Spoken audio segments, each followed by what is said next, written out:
Mata Kaikeyi, who's I think disliked by many because of what she did to Sri Ram.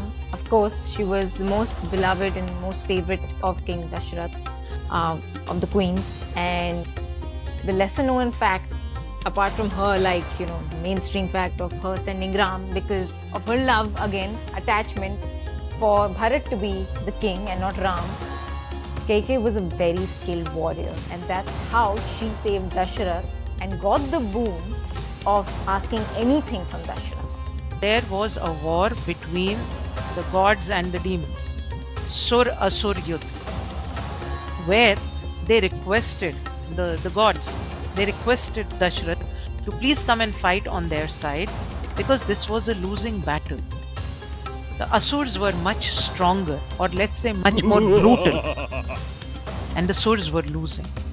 And he agreed to go, of course, but Kaikeyi said, I will come with you. So that showed her devotion to her husband, to go into war with him. And they reached a stage where his charioteer was killed by the demons. So she took care of the charioting job.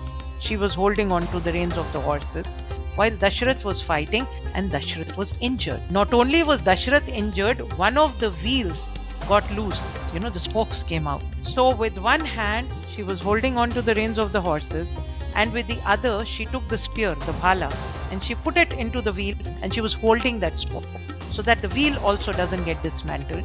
And she brought Dasharath out to safety, out of the war zone. And when Dasharath regained consciousness, he was so impressed that he told her to take 2 boons whenever. And at that time, she had said that I don't need anything. I did it because you're my husband and I love you, and that's it. Another lesser known fact also about Kaikeyi is that she was much younger than Kaushalya and Sumitra. It was simply that King Dasharath fell in love with her beauty. It is said that she was one of the most beautiful women who walked the face of the earth, that he went to her father, to Kaikeyi Raj, and asked for her hand. And at that time, Kaikeyi Raj had said, well, for you, you get a beautiful wife. What does my daughter get? And because he was so kind of confident that, Kaushalya and Sumitra have not had sons, he kind of promised that, okay, her son would be the king. So technically, she was not in the wrong by asking for Bharat to become a king. However, because she had been such a devoted and devout wife, that when she did this, it was totally unexpected and it came as a rude shock, you see.